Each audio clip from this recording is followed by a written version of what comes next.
Hello दोस्तों, Unacademy की Hindi YouTube channel पर एक बार फिर से आप सभी का बहुत बहुत स्वागत है। जैसा कि आप जानते हैं कि ओजोन हमारे वायुमंडल में मौजूद एक गैस है और ये गैस हमें सूर्य से आने वाली हानिकारक अल्ट्रावायलेट किरणों से बचाती है। हाल ही में एक शोध के दौरान पता चला कि वायुमंडल में मौजूद जो ओजोन की परत है उसमें काफ़ी ज़्यादा क्षय हो गया है और ये परत अंटार्कटिका के ऊपर मौजूद थी और बहुत पतली हो गई है, या फिर हम कहें एक बहुत बड़ा होल हमें दिखाई दे रहा है। इस होल के बारे में ये भी अनुमान लगाया गया है कि ये लगभग ब्राज़ील से 3 गुना तक बड़ा हो सकता है। आज के इस डिस्कशन में हम पूरी कहानी को समझेंगे, ओजोन से जुड़ी हुई जो प्रक्रिया है, ओजोन के डिप्लीशन की, उसको जानेंगे। ओजोन का हमारे जीवन पर क्या प्रभाव पड़ता है ओजोन के होने से। अगर ओजोन हमारे वायुमंडल में ना होती तो उससे क्या होता जो पृथ्वी पर मौजूद जीवन है। इसके अलावा ओजोन किस तरह की गैस है, अगर हमारे आसपास मौजूद हो जाए तो इसका क्या प्रभाव पड़ेगा, और ऐसे कई सारे सवाल हैं जिसका जवाब आज आपको इस सेशन में मिलेगा। तो शुरुआत करें अंटार्कटिका के ऊपर बड़े ओजोन क्षेत्र का। पता चला है, क्या यह चिंता का विषय है? एक सबसे बड़ी बात यह भी है कि अभी जो बड़ा सा होल हमें दिखाई दे रहा है ओजोन की लेयर में, तो क्या ये बहुत ज़्यादा चिंता करने वाली बात है? वैज्ञानिक इसे किस तरह से देख रहे हैं? तो अंटार्कटिका के ऊपर ओजोन की परत में एक विशाल छिद्र की जानकारी मिली है और इसको पता किया है यूरोपीय अंतरिक्ष एजेंसी का एक पर्यावरण से जुड़ा हुआ कार्यक्रम चलता है जहां पर वो निगरानी रखते हैं। तो उनका एक सैटेलाइट है जिसको कहा गया है Copernicus sentinel 5P satellite. 5P satellite, Copernicus sentinel 5P, नाम याद रखिएगा, हो सकता कहीं पूछा जाए। तो इससे ये हमें पता लगा है कि जो छिद्र है वो ओजोन की लेयर में बहुत बड़ा हो गया है। लगभग अगर आप ब्राजील से तुलना करें तो 3 ब्राजील के बराबर। अब आपको पता है कि ब्राजील भी कोई छोटा देश नहीं है, ठीक है। तो जो जो छिद्र हुआ है उसको क्या कहा है? ओजोन डिप्लीशन एरिया, यानी ओजोन विघटनकारी, या हम कहें ओजोन से जुड़ा हुआ क्षय क्षेत्र, जहां पर ओजोन की परत पतली हो गई है, ठीक है। तो आपको एक नाम के बारे में पता चल रहा है, ओजोन। आखिरकार ये ओजोन होता क्या है? आपने ऑक्सीजन के बारे में पढ़ा है, यानी ऑक्सीजन में 2 अणु आपस में जुड़े रहते हैं। अगर इनको ही आप 3 कर दें, 3 अणु आपस में जुड़ जाएं, तो ये है ओजोन का फॉर्मूला, ठीक है। ओजोन बनती कैसे हमारे वायुमंडल में? तो ओजोन के अणुओं के निर्माण के लिए जो सूर्य से आने वाला यूवी रेडिएशन है वो बहुत महत्वपूर्ण है। यूवी रेडिएशन के माध्यम से जो ऑक्सीजन के अणु है वो आपस में क्रिया करते हैं। यानी मान लीजिए ऑक्सीजन ऑक्सीजन, अब ये आपस में जुड़ जाएंगे तो बन जाएगा O2। अगर इन्हें तोड़ दिया जाए तो ऑक्सीजन फिर मुक्त अवस्था में आ जाएगी और बाकी के जो ऑक्सीजन है ये उसके साथ जाकर के जुड़ जाएगी, तो ये आपको O3 के रूप में मिलेगा, ठीक है। ये ऑक्सीजन के माध्यम से एक तरीके से ओजोन का निर्माण होता है। तो ऑक्सीजन पृथ्वी के वायुमंडल में लगभग 21% के आसपास मौजूद है, और अगर आप ओजोन को देखेंगे तो 0.001% से भी कम ओजोन मौजूद है। ओजोन कहाँ पाई जाती है? ओजोन हमारे वायुमंडल की परतों में से एक परत में पाई जाती है। अमूमन वायुमंडल की 5 परतें मानी गई हैं। कौन कौन सी होती हैं ये परतें? यहाँ पर आपको दिखेगा, नासा की वेबसाइट है। पहली है ट्रोपोस्फियर, जो कि क्षोभ मंडल के नाम से भी जानी जाती है। उसके ऊपर है स्ट्रेटोस्फियर। तो जो स्ट्रेटोस्फियर है इसको कहते हैं समताप मंडल, ठीक है। तो समताप मंडल के अंतर्गत जो ओजोन परत है वो मौजूद रहती है, ठीक है। उसके ऊपर फिर मध्यमंडल यानी मीजोस्फियर, उसके ऊपर बाह्य वायुमंडल यानी थर्मोस्फियर, और उसके ऊपर बहिर्मंडल, ठीक है। बेसिकली इतनी जानकारी आपके लिए जरूरी है। तो स्ट्रेटोस्फियर यानी कि समताप मंडल में जो ओजोन की परत है वो होती है,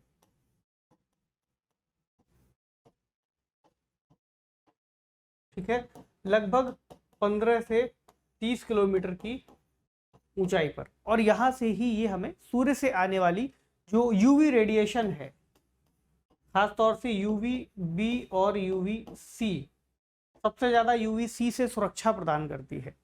अब एक सवाल आपके सामने ये हो जाए कि अच्छा ये जो परत है सर, ये तो समताप मंडल में है, अगर ये परत क्षोभ मंडल में आ जाए, यानी हमारे जो वायुमंडल है, हमारे आसपास की सांस लेने योग्य गैसें हैं, क्योंकि अगर आप क्षोभ मंडल में देखेंगे तो जो भी आसपास की गैसें हैं या फिर जो भी मौसम संबंधी कार्य प्रणाली कार्य करती है, बादलों का बनना, वर्षा का होना, ओस, हिमपात, ये सभी क्षोभ मंडल के अंतर्गत ही होता है। अगर यहाँ पर ओजोन परत बन जाए तो मनुष्यों की या फिर जीव जंतुओं की मृत्यु भी हो सकती है, क्योंकि ओजोन एक जहरीली गैस है, इस बात को याद रखिएगा, ठीक है। तो निचले वायुमंडल में ओजोन आज के समय कई बार ऐसी बनती हुई दिखाई देती है रासायनिक प्रक्रिया के चलते, जिसका कारण है जो पॉल्यूशन है, पॉल्यूटेंट्स हैं उनके चलते, और जो एक प्रक्रिया है उसकी वजह से ऐसा हो रहा है, जो कि स्वास्थ्य के लिए हानिकारक होगा।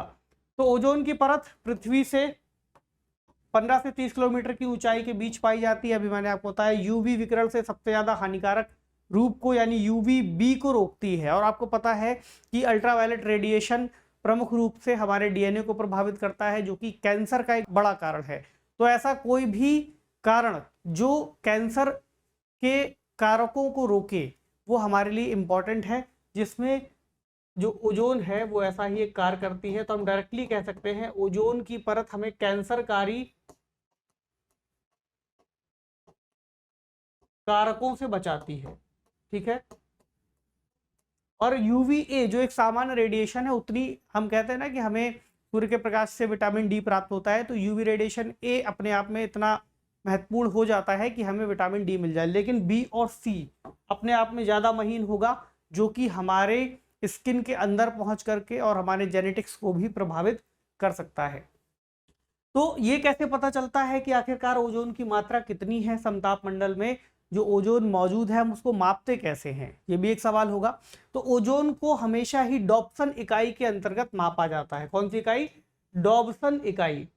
तो ओजोन की कुल मात्रा के रूप में इसको हम मापते हैं, जो कि समताप मंडल में मौजूद है। तो एक डॉप्सन इकाई में अगर हम ओजोन को मापेंगे तो औसत समुद्र स्तर के दबाव और तापमान पर 0.01 मिलीमीटर की मोटी परत को एक डॉप्सन इकाई के आसपास माना जाएगा, ठीक है। इस बात को याद रखिएगा। अगर आप इतना भी याद रख लेंगे कि ओजोन को हम कैसे मापते हैं, तो डॉप्सन इकाई में मापा जाता है। अगर कोई मिलान करने वाला सवाल फ्रेम हो तो आप समझिए कि ओजोन और डॉप्सन इकाई का आपस में संबंध है। अब अगला एक सवाल यह है कि अंटार्कटिका के ऊपर आखिरकार जो ओजोन छिद्र बना है वो कैसे बना है, इस पर कौन कौन से कारक हमें दिखाई पड़ते हैं। तो अभी जो वर्तमान में एक ओजोन छिद्र दिखाई दे रहा है, इसके थोड़ा सा पिछले कारकों पर चलते हैं, फिर वर्तमान कारकों पर आएंगे। तो पिछला जो कारक है, यानी कि 1980 के दशक में हमें जो ओजोन की परत दिखाई देने लग रही थी कि बहुत क्षीण हो गई है, तो उसके पीछे क्लोरोफ्लोरोकार्बन यानी CFCs को कारक माना गया था, जो कि एयर कंडीशनर और रेफ्रिजरेटर या अग्निशामक यंत्रों से निकलते हैं या फिर जेट ईंधन से निकलते हैं, ठीक है।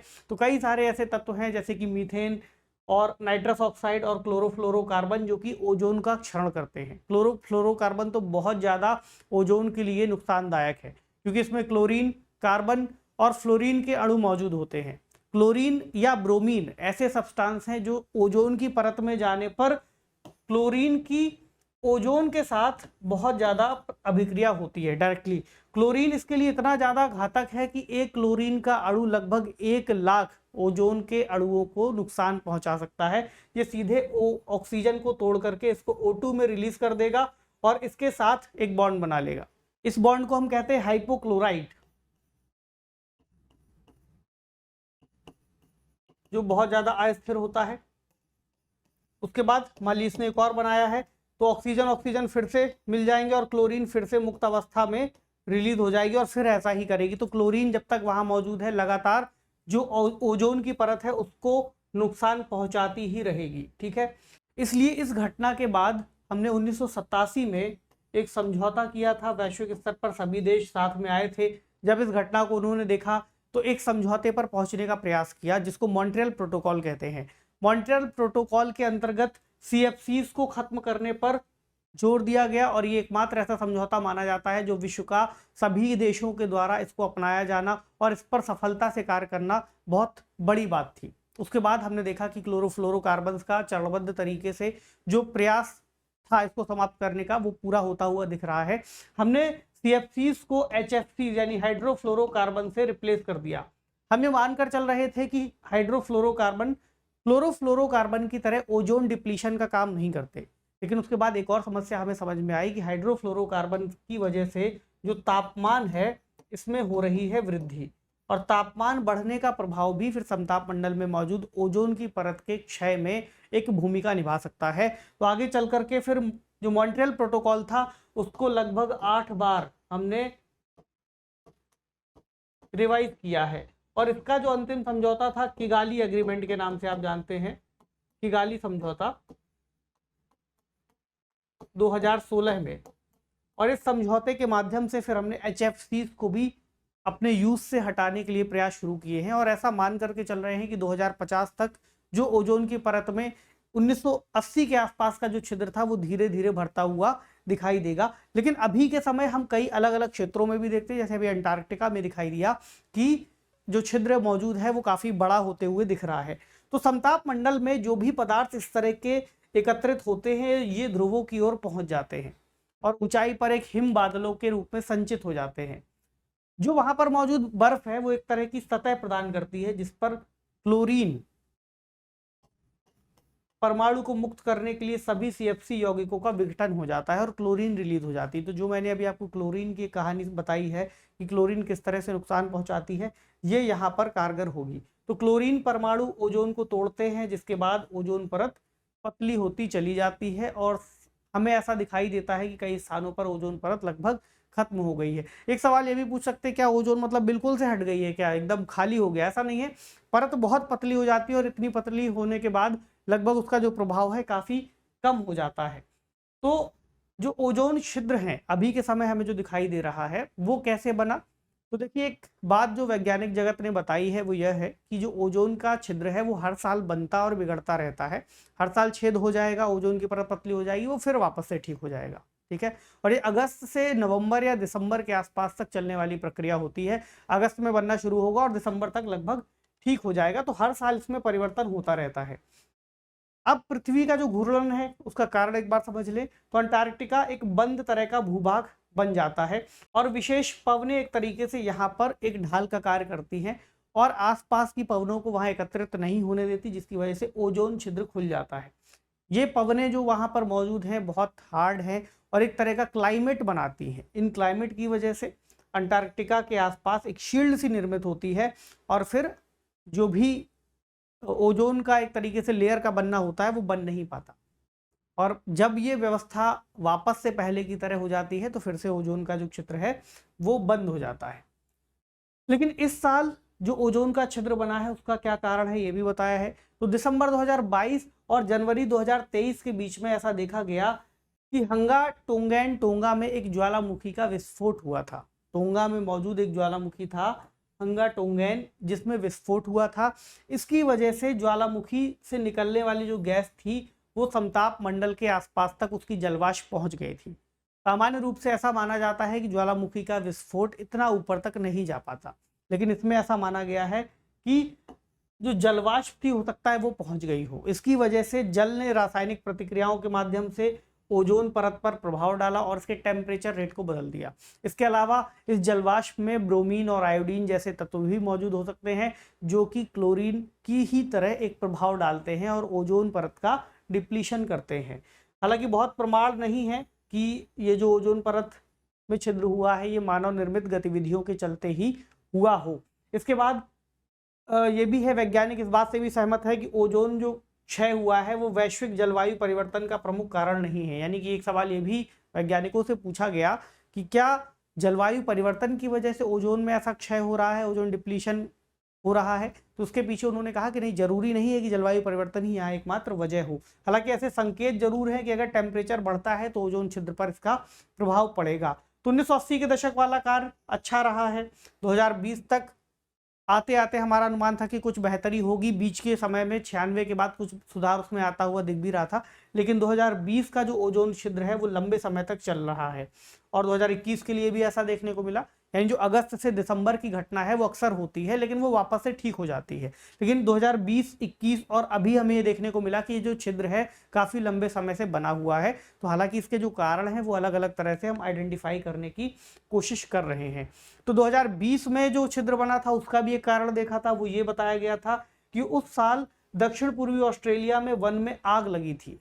ठीक है, तो जो उसके चलते धुआं है वो समताप मंडल तक पहुंचा होगा, जिसने धुएं में मौजूद कणों ने फिर ओजोन की परत को क्षय करने में भूमिका निभाई होगी। ठीक है, तो ओजोन छिद्र की वजह से पृथ्वी की जलवायु पर क्या प्रभाव पड़ता है, हालांकि ये अभी बहुत स्पष्ट नहीं है, लेकिन जो ओजोन छिद्र है, वैज्ञानिक ये कह रहे हैं कि ऐसा नहीं है कि ओजोन छिद्र बनने से अंटार्कटिका की जो जमीन पर या सतह पर मौजूद बर्फ है वो पिघल जाएगी, बल्कि ये हो सकता है कि ओजोन की परत के कमजोर होने से, क्योंकि ओजोन एक तरह से ग्रीन हाउस गैस के रूप में भी कार्य करती है, तो जो शीतलन प्रभाव है वो बढ़ जाएगा। ठीक है, थोड़ा सा ठंड बढ़ जाएगी, इसकी वजह से ग्रीन हाउस गैस के रूप में ओजोन का इम्पैक्ट थोड़ा सा कम हो सकता है। हालांकि ग्रीन हाउस गैस के रूप में जो इम्पैक्ट है वो तो कम हो रहा है, लेकिन इससे जो बाकी के नुकसान है वो हमें बढ़ते हुए दिख सकते हैं, और ओजोन का नष्ट होना फिर पृथ्वी पर जीवन के लिए एक बड़ा प्रश्न चिन्ह खड़ा करेगा कि जीवन बचेगा या नहीं बचेगा। तो मॉन्ट्रियल प्रोटोकॉल जो 1987 में साइन हुआ था, उसका उद्देश्य था क्लोरोफ्लोरोकार्बन जैसे ओजोन क्षयकारी पदार्थों को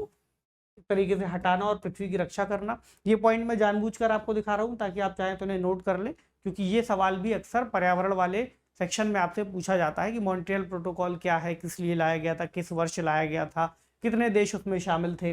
तो सीएफसी के व्यापक उपयोग के कारण जो वायुमंडल में ओजोन की परत थी उसमें छेद हो रहा था, मैंने आपको बताया। तो कुछ हानिकारक विकिरण पृथ्वी तक पहुंच रहा था, जिसके बाद देख करके हमने इस समझौते को किया।